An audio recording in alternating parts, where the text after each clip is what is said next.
नमस्कार बंधुगण समस्त व्यक्ति सुख समृद्धि तांको ऊपर निर्भर करिथाए। सेहीपरि गोटे घर सुख एवं दुख से घर स्त्री उपर निर्भर करिथाए। जी घर समस्त कार्य करने सहित समस्त जत्न नहीं थाए, किंतु किछि काम एपरि रही थाए जहा करने द्वारा माँ लक्ष्मी केबे हेले घर को आसी न थांती। कहा जाए कि गोटे नारी ही चाहिए गोटे घर को स्वर्ग एवं नरक मध्य कर दे थाए। तेबे आसंतु जानिबा सेही पांचटी काम कहा करने द्वारा माँ लक्ष्मी घर को प्रवेश करती नहीं। मो अनुरोध भिडियो को शेष पर्यंत देखंतु।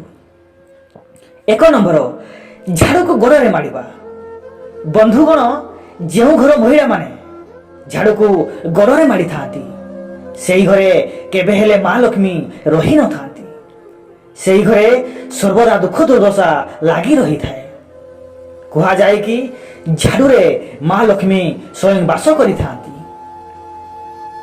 2 नंबर चूल्हा उपरे अइठा बासन रखिबा। जदि आपण मानक घरे स्त्री लोक मानक एपरि अभ्यास रही थाए राति रे अइठा बासन को रखी सोई जिबार, ताहले आज सही अभ्यास को दूरेई दियंतु। एपरि करबा द्वारा माँ लक्ष्मी केबे भी रही न थांती। घर को सब बेले दुख दरिद्रता आसी थाए। 3 नंबर गईठा मारी कबाट खोलिबा। जो घर महिला माने गईठा मारी कबाट खोली थांती बा बंद करी थांती सेही घर उपरे माँ लक्ष्मी क्रोधित होई थांती।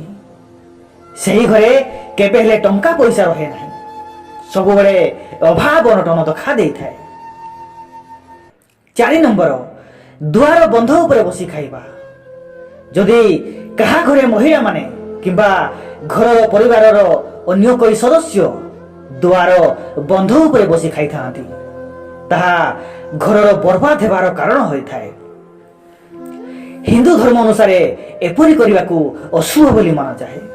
तेबे दुआर बंध उपरे किंबा पाखरे बसी खांतु नहीं। 5 नंबर संध्या समय झाड़ू करवा।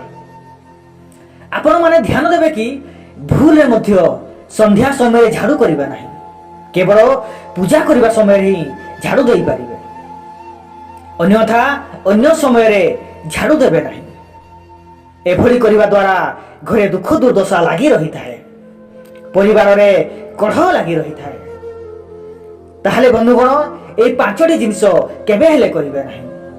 जदि घरे एही परि भूल करूछंती तेबे आजि ठारी बारण करंतु। दर्शक बंधु एही परि नवा किछि जानिबा पई भिडियो को लाइक एवं चैनल को सब्सक्राइब कर दियंतु। भिडियो को शेष पर्यंत देखिथिबारु आपण मानकु धन्यवाद।